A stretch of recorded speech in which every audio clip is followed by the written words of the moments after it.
राम राम भाई साहब। आज बात करते हैं अपने घर में बनी पहली और आखिरी रोटी की। तो भाई साहब, हमारे घर में शुरू से ही, जब से मैंने आँख खोली है, जब से सुरत संभाली है, तभी से ही मैंने अपने घर में पहली रोटी गाय की और आखिरी रोटी कुत्ते की बनती देखी है, कुत्तों के लिए बनती देखी है।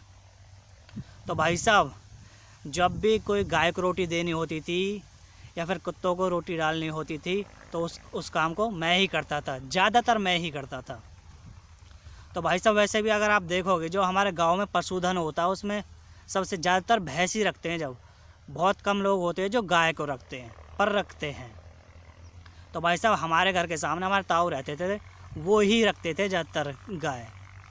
तो एक बार ऐसा हुआ कि उन्होंने गाय दी बेच। मैं गया रोटी देने के लिए, पता पड़ेगी गाय नहीं है। तो भैया उस रोटी का करता क्या, वहाँ बंधी हुई थी भैंस, मैंने भैंस को ही देती, और क्या करता।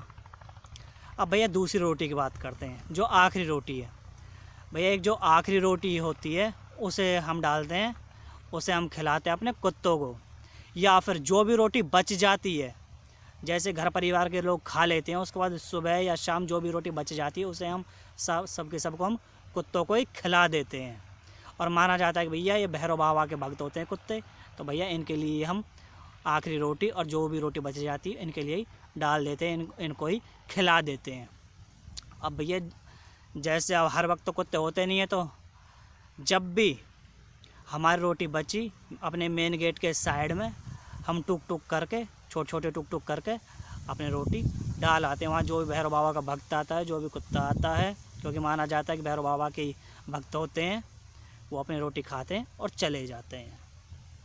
और वैसे भाई साहब, कुत्ते तो बस्ती मैया की रात जब होती है पहरा देते रहते हैं। जब भी कोई ऐसी बात होती है तो ये तो भैया पहरा देते रहते हैं। रात में इनका ही राज होता है बस्ती मैया में। तो बहुत ही मतलब सेफ रखते हैं ये।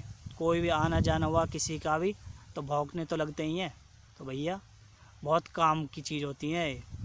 तो इनका भी हमें ख्याल रखना चाहिए, हर पशु पक्षी का हमें ख्याल रखना चाहिए। अब जैसे गर्मियाँ आने वाली हैं, तो भाई साहब हमें अपने पक्षियों के लिए अपनी छत पे किसी भी चीज़ में पीने के लिए पानी ज़रूर रखना है। तो भाई साहब, अब जैसे अब हमारे वहाँ गाय तो थी नहीं, गाय दी बेच।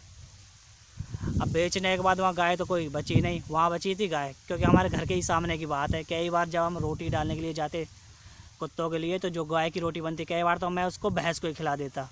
या फिर जो रोटी बच जाती, पहली रोटी, अब गाय तो थी नहीं, तो पहली रोटी और आखिरी रोटी, या फिर जो भी रोटी बच जाती, उन सारी रोटियों को अपनी मेन गेट के साइड में टुक टुक करके डाल आते, जिससे कि कुत्ते खा सकें। तो भैया ये करते थे। अब जब गाय नहीं रहेगी तो ऐसा ही करना पड़ेगा। और भाई साहब, वैसे भी हम तो सनातनी लोग हैं, हमसे कोई कुछ चीज़ लेता है या देता है तो हम उससे व्यवहारिक रिश्ता जोड़ लेते हैं। उदाहरण के लिए गैया, हम गैया को इसीलिए मैया बोलते हैं, हम इसलिए गाय को माता बोलते हैं क्योंकि वो हमें दूध देती है। तो भैया ये बात शेयर करनी थी। तो भैया अपनी गैया हो, भैंस हो या कुत्ते हो, सबका हमें ख्याल रखना चाहिए। और गर्मियाँ आने वाली हैं, हमें अपने पक्षी हैं उनका भी ख्याल रखना। अब अपनी छत पर पानी रखना है गर्मियों में।